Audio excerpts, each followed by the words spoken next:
talk about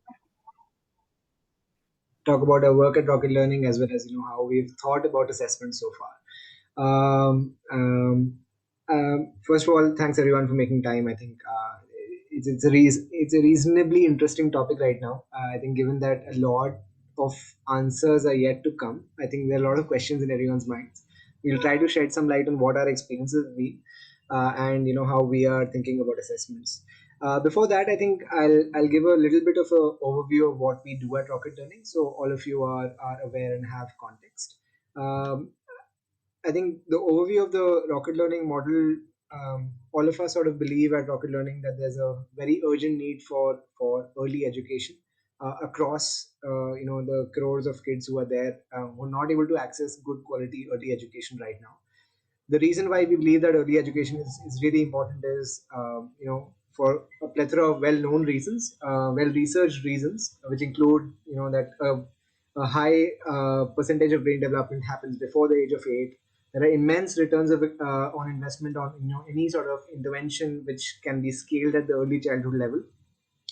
We also believe that it will stem dropout rates, and at this age parent child interactions are quite key to make something work at scale.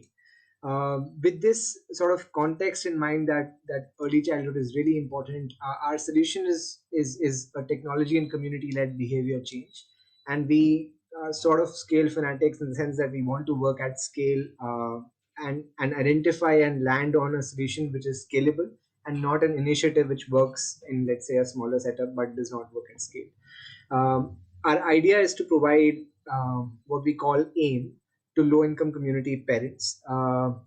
A stands for aspiration, that these parents can sort of aspire for a good quality education for their children. I is information on what to do with their children if they are so inclined, or if they have time to invest properly in the child's education. And M is more motivation and measurement, which is around giving motivation once the parent is spending time with the children, and measuring how it is impacting the child's learning journey. We do this via WhatsApp groups. We will also show you a small snippet of how the WhatsApp group works in action. But the reason why we have picked up WhatsApp is because I think in rural India, around 60% of households have access to WhatsApp, and this percentage is increasing by around 10% every year. We also believe that having a back end which I think is scalable, and having a front end which a lot of parents and communities already use, is easier to make the solution a lot more scalable. So at the heart of it, these are WhatsApp groups that are anchored by the government teachers or Anganwadi workers, and our technology enables us to send and receive automated content, media, features on these WhatsApp groups to facilitate it into a digital learning community. We want to make sure that it is a community and it is not a one-way asynchronous solution. So we try to make sure that there are group effects which work in these groups to make sure that the learning community really comes to life. As Rocket Learning, I think we envision our stakeholder journey in 3 stages. We start with coverage, which is to say that they are onboarded on these thousands of WhatsApp groups that we have. They get activated when they start responding to the daily activities, and they start sort of engaging, or they move to the engagement stage where their habit building starts, or they start becoming frequent responders. We've worked across multiple geographical archetypes, from urban to rural, and we've seen quite good results in terms of our activation and engagement numbers. Around 50% or half the users we've seen have become activated despite the archetype, and around 20 odd percent have also become engaged users, which gives us hope that this is something that can work at scale. And we're trying to identify whether this entire solution also has an impact on the learning outcomes. I'll just quickly invite Ankita to show you a quick demo of how these groups look like in action, and then we can proceed towards the assessments as well. Yeah. Let me just share my screen. Yeah. Rocket Learning has a network of thousands of WhatsApp classrooms connected to our platform. Let's dive into one. It all starts with a teacher adding parents and their children to the Rocket Learning class group on WhatsApp.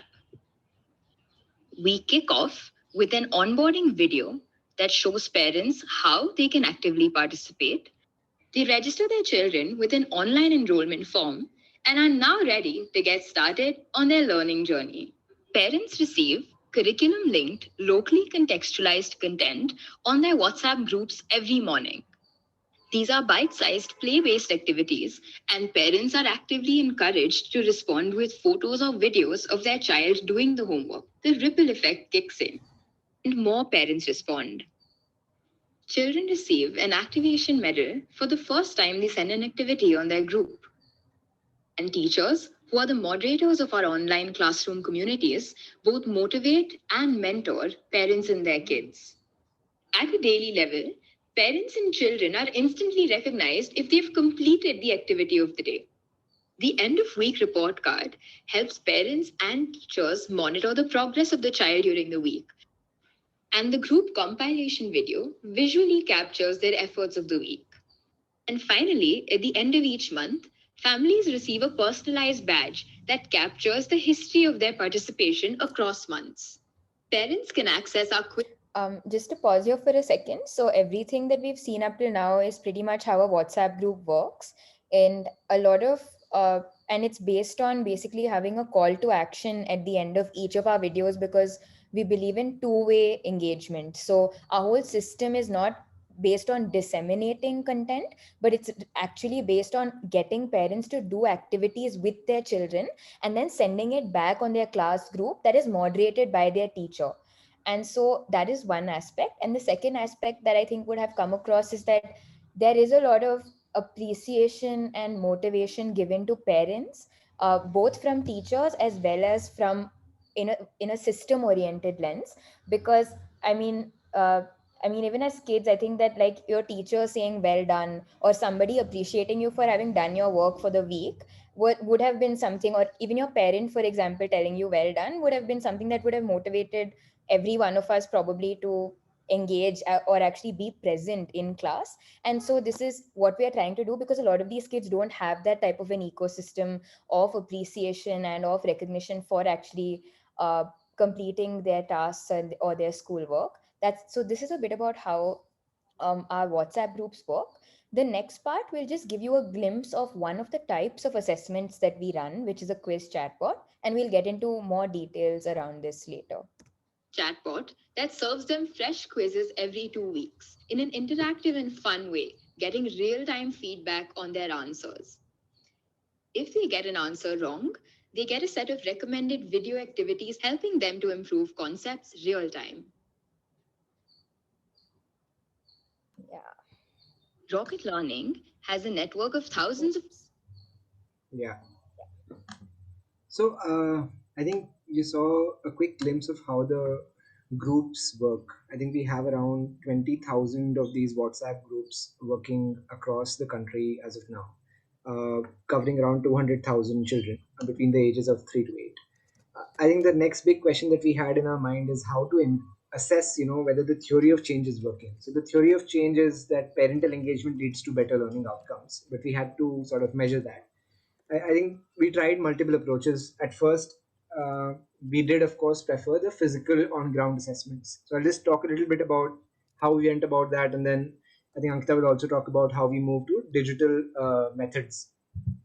For the physical sort of in-person assessments is what we tried first in one of our geographies, Chandigarh, where we've been working with around 450 Anganwadis and around 6,000 odd children. We tried using the CSET tool. It's a standard tool for early childhood education. It's a tool for school readiness. It has a set of around 20 to 25 questions, which the child has to perform or just point options or speak in terms of phonetics or oral development as well. And we then analyze whether the child has improved in terms of learning outcomes or not. So the way we did this assessment was we picked a random sample of 200 children out of the 6,000 children that we are working with. Out of these 200, some kids were getting access to were part of the WhatsApp groups, and some were not. So around 140 were control and 60 were treatment. And we did this assessment at the 4 to 5 month mark of the program, to get a relative sense of whether the program is working or not. Where we did face issues were in terms of administration and data quality, because of course, while administering these assessments to the child, it's really important that that there's no prompting from the part of the parent or the administrator. And of course, the data quality has to be checked intermediately as well, because there might be certain biases creeping in, both either in terms of the person who's recording the data or in terms of the administration itself. I think those are some quick learnings while we are doing our first set of assessments. I think initial results definitely showed that we were able to decipher the results in a meaningful manner to show that which skills are working and which skills are not working. So they showed that three skills which are cognitive, pre-literacy, pre-numeracy, definitely showed improvement with respect to the and doing a comparison between the children who were on the WhatsApp groups vis-a-vis who were not on the WhatsApp groups. And we were also able to decipher areas where there wasn't enough difference, to know that how to take feedback in terms of our content and videos that we are giving to the group. So I think the couple of things in person for us, the learnings were, I think, one, in terms of administration, how to do it better. And the second was to make sure that the data is decipherable enough to make sure that we get feedback on what to change, if anything to change after the assessment has been done. And not just to say whether the product is working or not, whether and how can we make the product better, to achieve the learning outcomes that we have set out for. But of course, we realize that I think physical in-person assessments have limitations. Definitely post-COVID, it's probably not doable everywhere at the same time. So we had to look for digital alternatives as well. And Ankita will speak a little bit about those. Yeah. So this is something that we tried out initially as just as an experiment to see how our parents and our communities will actually respond.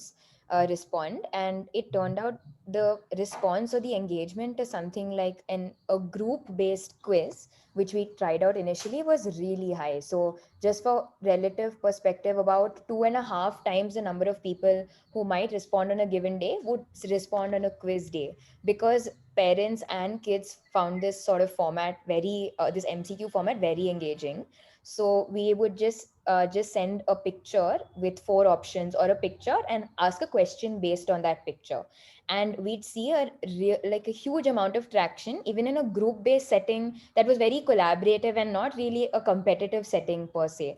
And when we did phone calls with parents, a lot of them did confirm that they were asking their child for the answer and putting that answer onto the group.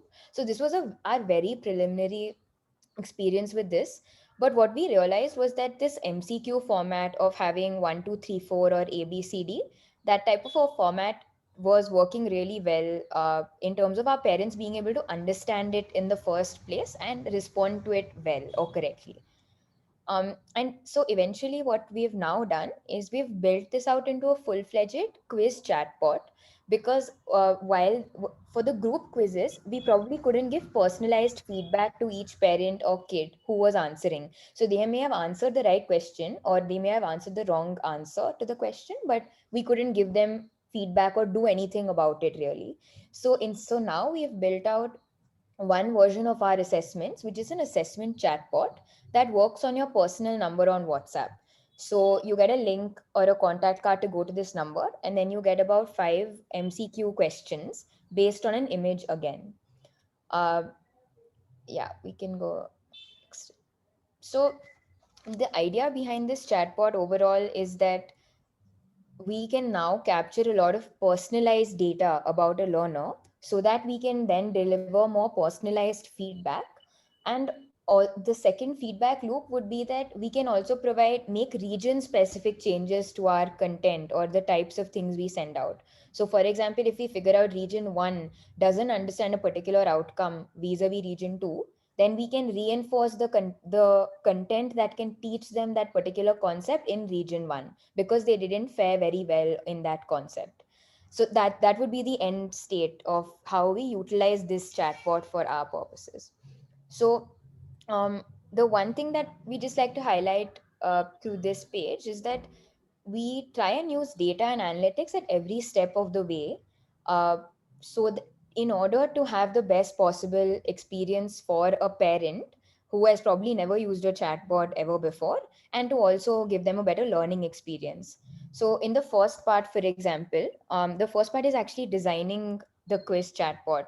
So when we ran a small test, you can sort of see this graph over here. So this is just a glimpse of how we figured out what are the different drop off points for parents, because in terms of actually administering this test, a lot of our parents may not, maybe they're not very, maybe they're not literate, or maybe there is something that's not clear in the way we are asking a question. Since this is the first time we're running these assessments at scale, maybe we have phrased a question wrong, or they don't know what type of an input to write. So we basically analyze the data to understand where are our parents leaving this chatbot midway, so that we can tweak the process and change something in our communication for them to understand it better. One really interesting thing here, and I think a large chunk of this is communication to the parents about how to use this tool, basically because it's a very new tool for them. So one interesting thing is that in the first trial that we sent out a demo video of how to use the quiz bot, but we had not clearly specified that you need to say hi to it for it to start.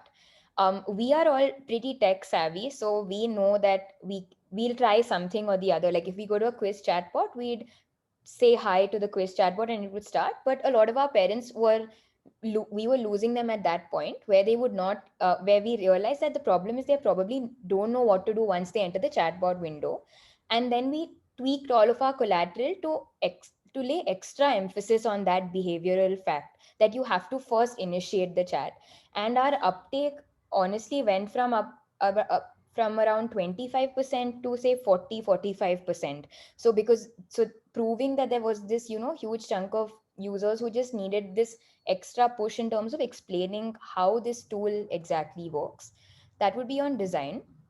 Then when it comes to launching the chatbot, once again we have the feedback of the data in terms of region specific uptake or usage. And when we share this back with our with say government officials or people administering, or even teachers for example, we believe that that type of data can drive uptake for us, which can ensure more children taking up this tool. The third would finally be the most important thing, which is measuring the learning outcomes of our children, which is the whole purpose of the tool for us.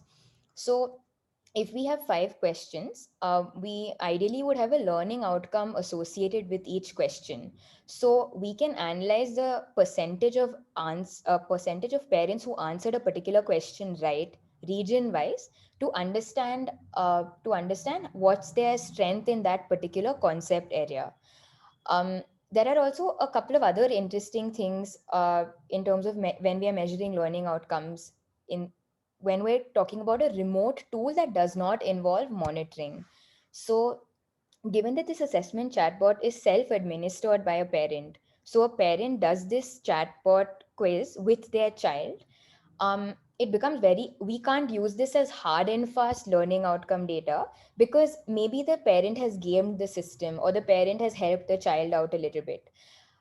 So what we found very important to do here again was in terms of the communication around this tool again. So we lay extra emphasis on the fact that it is practice and not an exam, and that it is for your child to learn, and that if your child gets, make sure that you enter the answer that your child gives even if the answer is wrong. And we kind of reinforce this behavior using voice notes, using a demo video where one of our team members is doing it with the kid, and the kid is giving a wrong answer and our team member is entering the wrong answer as the kid has said. Basically a bunch of ways to ensure that parents feel relaxed about taking this tool, so that they don't pressurize their kid, or they don't enter the right answer on behalf of the kid. So this we figured was very important for this data to be meaningful to us, which is how it influenced all of our communications around it. And I would say that the last part would be on feedback, uh, which is which is what will we actually do based on the data that we have, assuming that it's largely correct. And one thing we do to just check whether it's largely correct is to see what is the percentage of parents who have actually got a 5 on 5 or a 1 on 5, and we have figured that there is a sufficient number of people getting a 1 or a 2 or a 3 on 5, which means that the parent is not necessarily helping the child to get a 5 on 5. That is, say, a small check that we do. And ultimately we go on to feedback, which is, as I said, in two parts. One is that within the quiz we give them a recommendation of a concept that is specific to the learning outcome that they didn't understand. So if they got a question on addition wrong, then we will send them a video on addition specifically. um, and the second type of modification is that this is something we have actually just recently launched.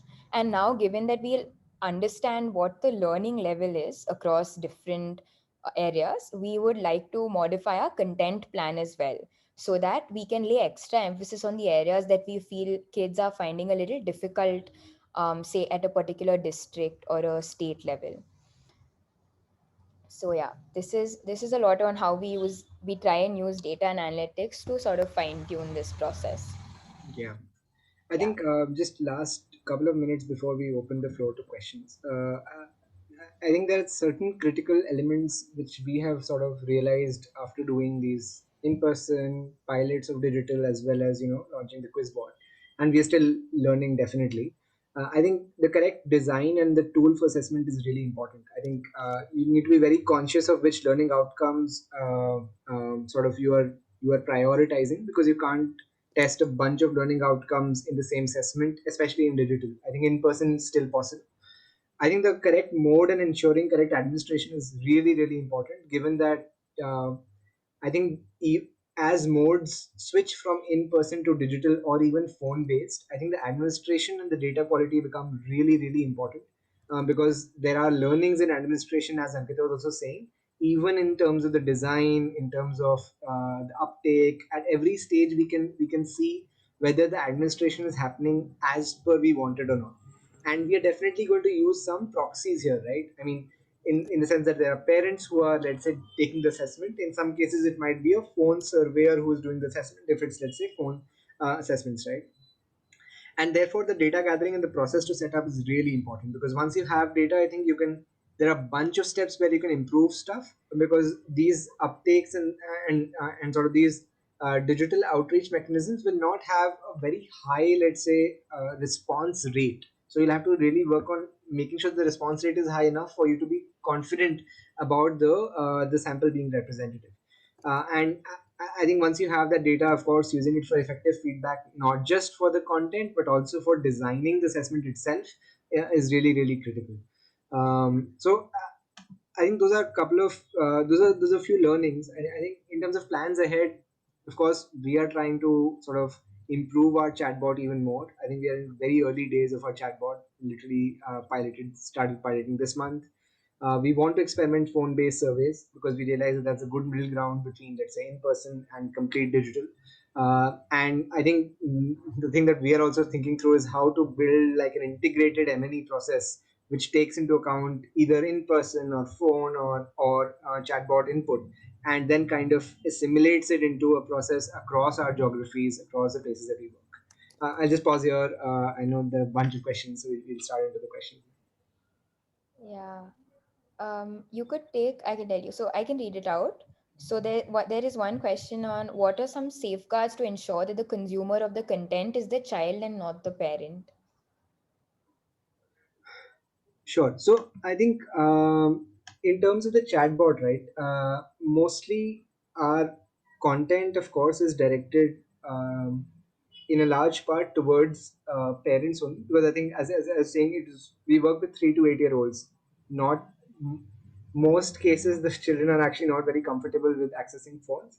In case they are, our messaging throughout the program is directed towards parents only, because the call to actions are directed towards parents, and the teachers also relay the same message to the parents when they are communicating with parents, either on phone calls or visits, or let's say Zoom or Google Classrooms, right? So the messaging is towards the parent only. In There are cases where we have seen children are super tech savvy and a class 2 kid is operating the WhatsApp themselves.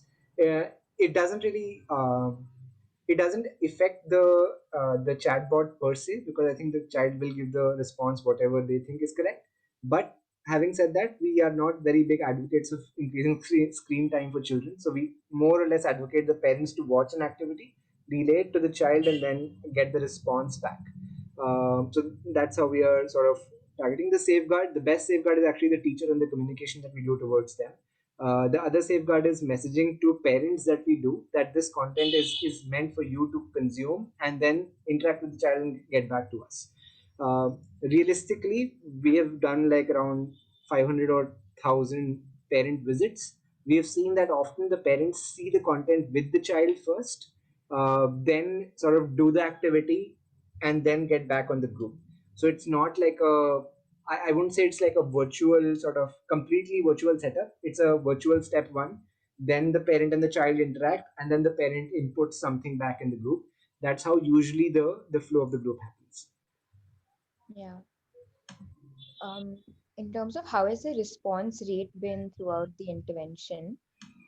In terms of Samyak, would that be in terms of the chatbot or at an overall level? Yeah, am I audible? Yeah.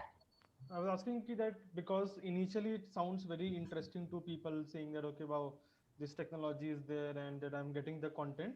So initially, what we have seen personally, we have done in a very small manner with 200 300 students, and the response rate was around 70 80%, and slowly it came down to 30% and even lesser. So have you all seen similar trends that initially the hype is there because all the people are sort of responding and that group effect is playing very well, but how has been the sort of flowing flow of that on a monthly basis? Yeah, I agree with you actually. This is something that we also do. We do see sort of this ebb and flow of parents and the gradual decline in engagement. But I think that is what we try sort of every day to solve for to actually stem that decline. I think a few things that we feel work well are, even though this is it's more high touch, teachers have a huge role to play in terms of retention. That is a very clear finding from our data. So even though it's very difficult to make teachers active, there's a clear indicator that if a teacher is active, the likelihood that this parent is going to be retained on your platform is a lot higher, because they're this in-person sort of a touch point and sort of a champion, right, to the parent of schooling and education. I would say that is one finding for me. Anything The else you like to add?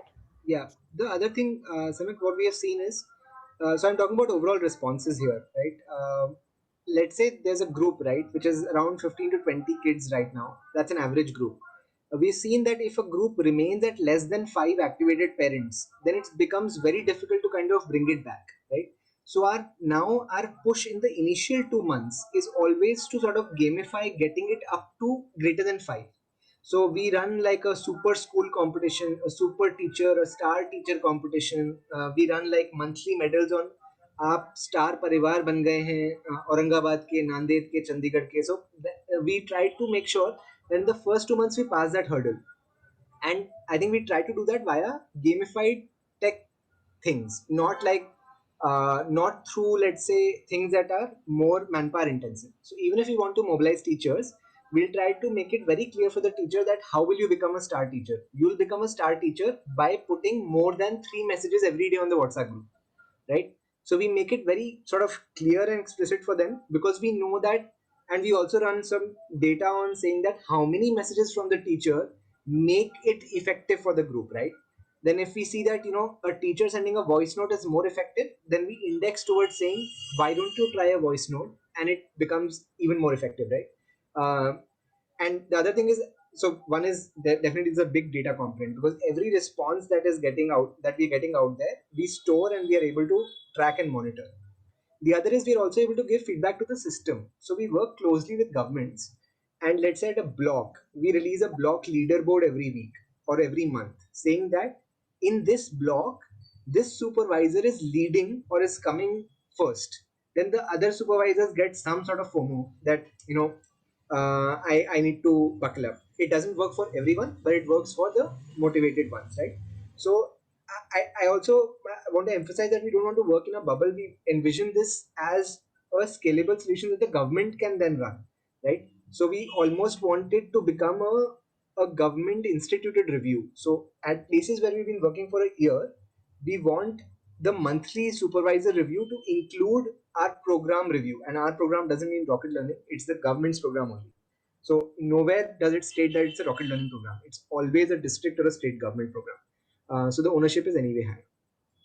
Yeah. I think related to that, this question from Venil. What was the role of government officials versus rocket learning in driving adoption? Was there student level tracking or parent level tracking via the chatbot? Um, this question is in context of understanding the integrated M&E process and what would be used as a unique identifier. I would say that the integrated process is something that we actually still have to build out for ourselves. Like we don't yet have one integrated M&E process, but that will definitely be our goal for the year. I would say that in terms of the first part, and Sid can add on more to that.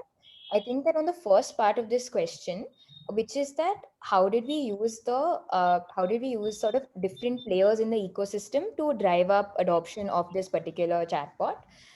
We tried, as it said, generally we try to tap every single level of our sort of ecosystem. So you start off with the class, which is which is our smallest unit. So you can start off there by sending, say, a list of people, the first 10 people who actually took the chatbot. And if you're fast enough to do it, then that is one indicator that, okay, 10 of my friends on my group have taken this chatbot. And so I'm now going to want to make my child also take the chatbot. So that would be maybe a class level example.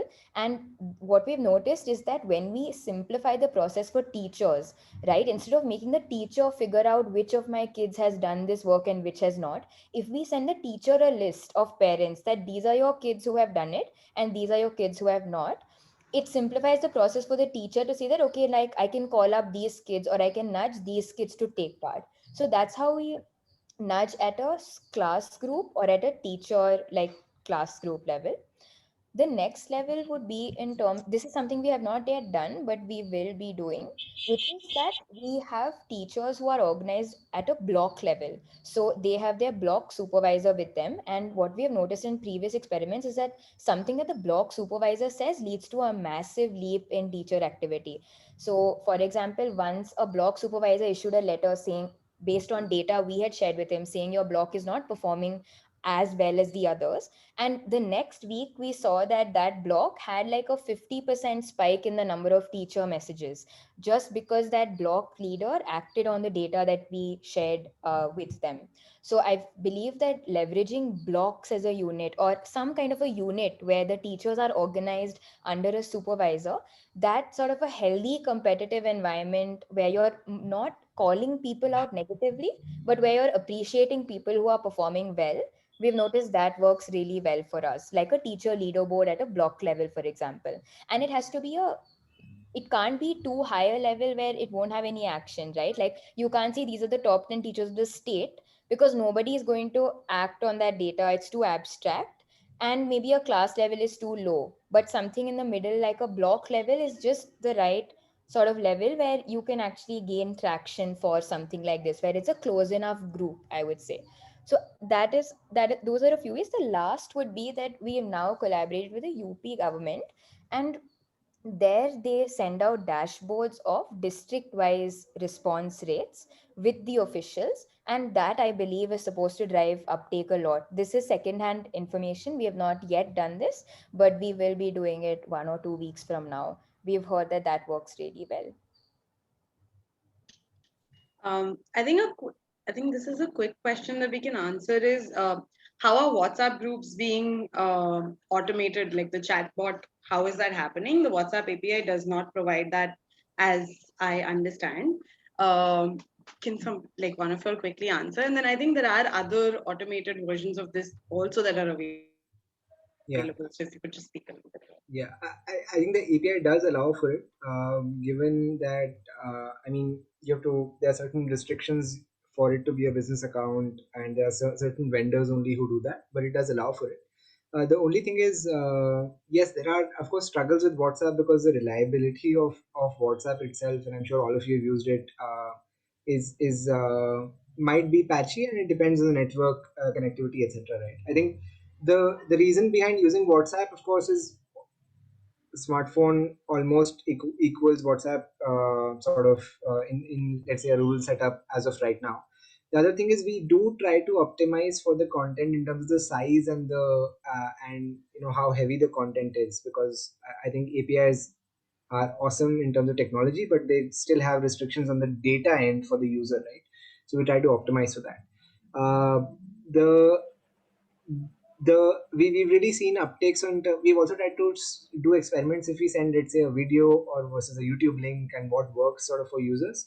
And we've seen that a low sized video sent over WhatsApp seems to be working much better than, let's say, a YouTube link sent to a group, right? Because the number of views are significantly lesser. Siddhant, Yeah. can you suggest the vendors if possible for you? I can share a list with you offline. I'll have to Sure. check the names and do that. Sure. I'll reach out. Thank you. I think Glyphic is one of those, if I'm not wrong. That's a lot of the organizations are using Glyphic. Yeah. I think does somebody have experience of that and wants to quickly talk about that for the benefit of others?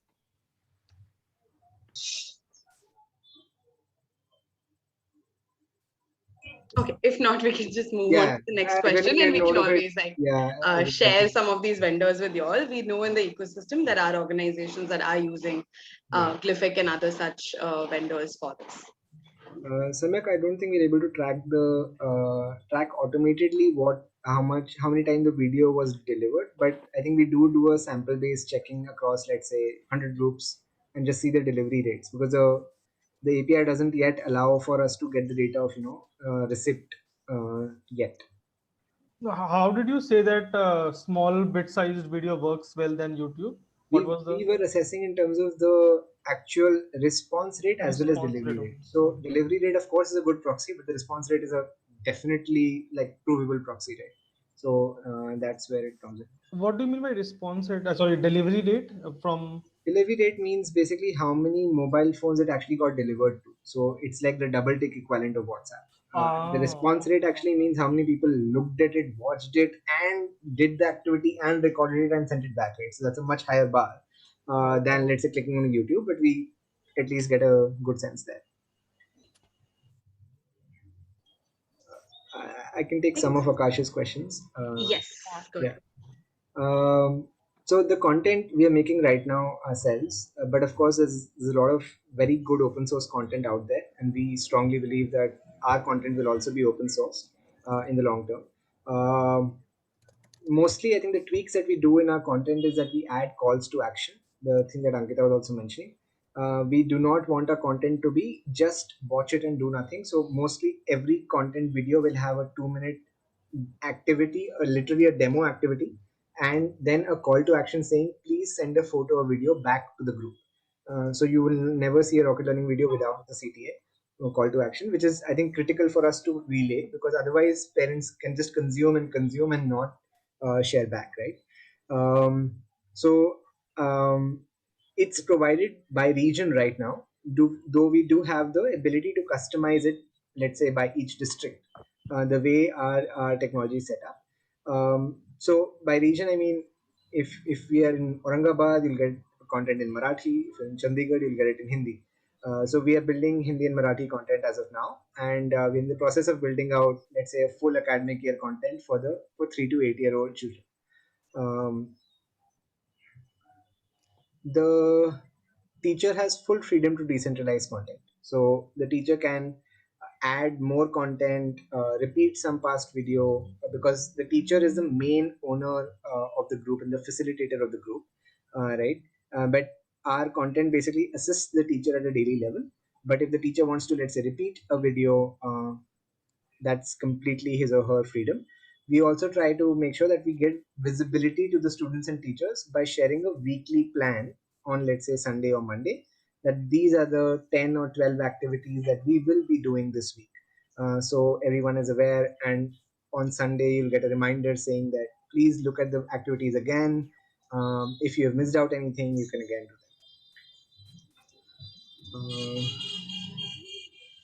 that. I can see one interesting question, which is on were the recommendations provided by the chatbot too, or were they administered by the teacher? Right now, we have chat recommendations administered within the chatbot, but ideally for us, what an ideal end state would be if we could give teachers a snapshot of how their children are performing, so that teachers can also have an idea of what type of areas of development to work on with the kid and the parent. So right now it's a chatbot, but ultimately would love it for the teacher to have that information.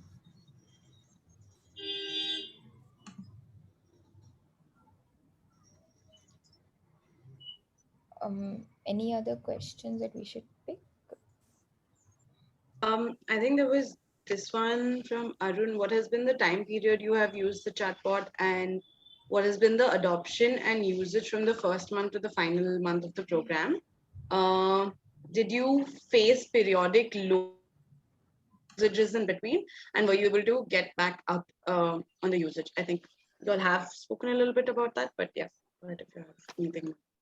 I would say on the chatbot specifically, this is actually it's our first month. So in fact, we've only run it for 2 weeks now, and we've received pretty good traction, and we'll work on building it upwards actually. So we wouldn't have experience from a chatbot perspective, at least in terms of the ups and downs, because it's very new. In terms of overall adoption or overall response rate, I think at the month 5 or 6 mark, we did see some sort of stabilization or relative dip in responses.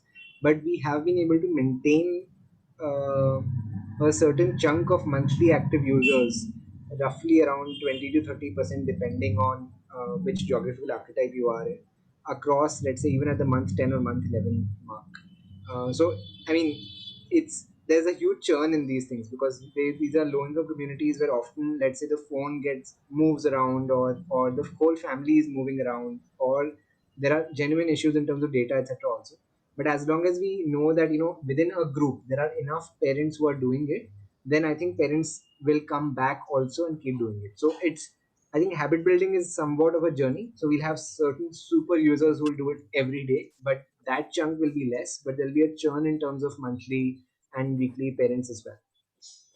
Thank you for that. Just a small follow up to that. Since you said like 5 to 6 months it's stabilized, 20 to 30% is a good.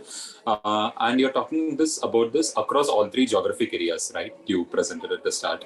20 to 30% is stabilizing across all three, or like was it more towards one specific geographic area? It's stabilizing across all, but the number varies. Let's say if there's an area, let's say Chandigarh or Bombay, where there's definitely higher, let's say, technology penetration, technology savviness, it'll be upwards of 30% also, right? But I'm just making it more representative of any area. Understood. Yeah. Thank you, Siddhant. Thank you, Ankita. There are a few more questions up here. How do we go ahead and add a new Anganwadi to this? It's very. I think the first step is very very easy. I think the Anganwadi teacher just has to make a WhatsApp group. If it's already made, great, and they just have to add our number and make it admin. It's that simple. I think that's it. So usually we run like a YouTube live or a Zoom session for all Anganwadi teachers at the start of the program, where they are invited to the session and where they are walk through these steps, that exactly do these 5 steps to make the group ready, and then you'll start getting content, automated content. Usually these trainings are done with the blessing of the government. So usually there'll be a supervisor or a senior IS officer who will start off the meeting, and then we'll go into the training, so that it's a government program.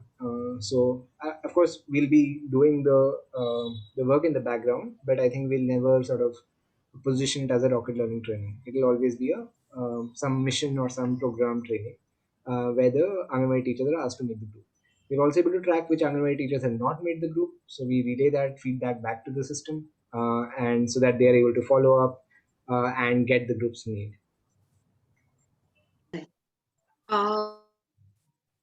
Next one is how can we utilize it in an area where children are not attending the online classes and have poor connectivity? Yeah, I think how you all reaching out to them, or how do you all know this is an issue and then try to figure that out? So we definitely know that WhatsApp penetration is not, let's say, like it's not 100% definitely. It's like somewhere it's at 70%, somewhere it's at 50%, somewhere it's 60%, right? The way we are able to get to parents who don't necessarily themselves have a smartphone with their parents is we encourage them to add any family member or even a neighbor to the WhatsApp group. We also try to make our technology such that, so you saw those smiley report cards, right? Every day if you respond with a video or image, you get a smiley, but we have made it such that even if you respond with 3 images on one day, you get 2 smileys, because we know that sometimes you miss a day because the phone is not there. And the phone genuinely, let's say if there's a working member in the family and he or she is stepping out, then the phone might not be in the house for the entire day. You do might not get access. But even if you do activities on, let's say, another day together, you get both smileys. So we make it as accommodative and inclusive as possible. But I would still say that we are still able to reach, let's say, 5-10% more parents. Definitely, it's not 200%. Though the teacher here knows and has content at his or her fingertips. So if, let's say, the teacher is prioritizing some parents for a visit, or some parents are coming to the Anganwadi center, then the teacher can, let's say, focus a little bit more on those. So it's important for the teacher to know which kids are anyway getting access and are doing well. So consequently, I need to focus a little bit more on the children who are perhaps not, because of either resources or because of, let's say, inclination or motivation from the parents side. Yeah. And one additional thing that we were planning before at least the pandemic, the second wave kicked in, was to try and have a blended learning model, which would mean that we maybe for older kids, for younger kids, it's still a little difficult, but maybe for first, second grade kids, maybe have a set of worksheets that might accompany your digital classes. Those that would obviously be very low touch, but that could be one additional way of getting in touch with kids who don't have a smartphone. Yeah. Or encouraging them to do activities on a Sunday when their parents are most likely to be at home, because on all other days they might be daily wage laborers, and so that's a large chunk of our parents, and so they might not be at home and have the phone with them. Right. Um, okay, the next one is, how do you know if learning levels have increased between the baseline versus the end line? I think it's a control treatment thing. If you have a decent control sample and a decent treatment sample, one is a comparison between the control and the treatment itself. If you, let's say, are not able to do a baseline, if you're able to do a baseline, midline, endline, great. The study that we showed earlier was basically a point of time study between the control and treatment, with the assumption that the baseline was similar because it was a random sample. Uh, yeah, I mean, of course, doing a baseline and a midline and an endline is better. Um, Given right now we're not able to do learning outcome assessment, let's say, everywhere, we definitely will do parent engagement sort of metrics, right? Or how much time are you spending? Are you aware of the activity kind of assessments, at least to get a sense of the baseline and then move from there. Ideal is that we do learning outcome assessments, preferably in person. If not in person, then phone and a quiz bot combo, to get a representative sample. um, that's the idea going forward. We're also in partnering with various research firms to kind of make sure that it's an independent study, not just an internal study. Right.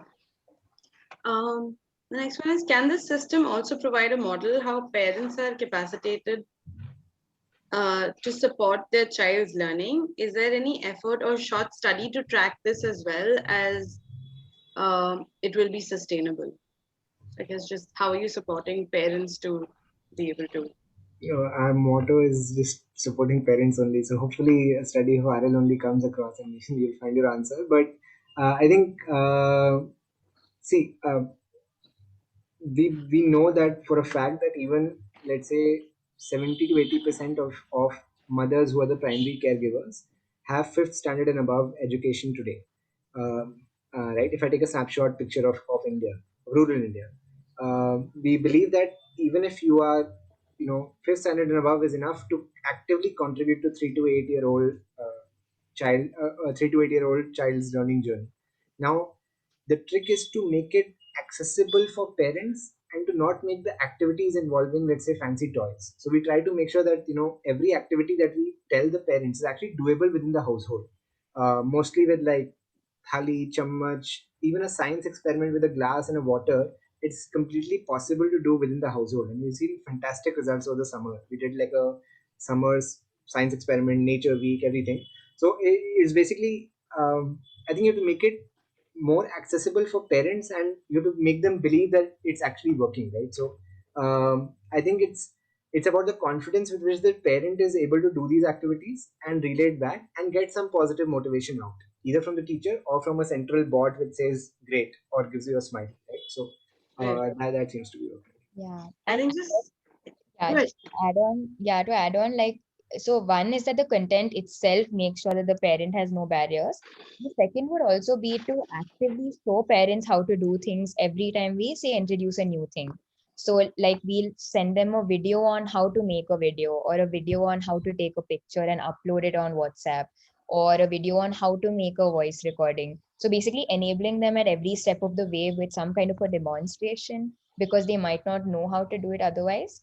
And the last thing would be solving for the lowest common denominator. So if there is a parent, if we feel a large chunk of our parents can't understand long sentences, even if it's written in Hindi, then we send a voice note instead of a text message, because a lot of, they can definitely hear and understand what we're saying, even if not read and understand. So basically just always trying to figure out what is the best way to reach our particular target audience in what format. I would say that also we have noticed helps them. Right. Yeah. I think we are almost at the end of it. I just wanted to take a minute and tell you all. So please do fill the feedback form. I am putting the link again on the chat. So if you just fill that up, we'll know. And also, it has like a space where you can ask additional questions if they've not been answered. Because I see there's a lot of questions that have come up. I'm not sure. I don't think we've been able to answer everything for sure. But yeah, please fill the feedback form and add any questions that you all feel like weren't answered during this session, and we'd be happy to get in touch with you all again and just sort of respond to some of this. The speakers have graciously agreed to also, keep in touch with me and answer some of the questions that you all might have post the session as well. So yeah, I think just lastly, I just want to thank Ankita and Siddhant for taking the time, coming here and telling us a little bit about your experience and learning doing this online. I know this is a conversation that needs to keep going. I think I say this after at the end of every webinar.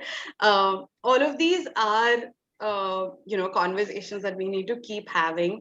We need to collaborate with each other so that we can learn better from each other's experience and keep supporting each other to continue our impact. So yeah, thank you so much, Ankita and Siddhant and everybody for coming, for listening, for asking questions, and yeah, for everybody's inputs. Please do fill the feedback form. It's on the chat. Cool. Thank you, everyone. Thank you, Grena. Thanks a lot. Thank you. Thanks a lot. Bye bye. Bye.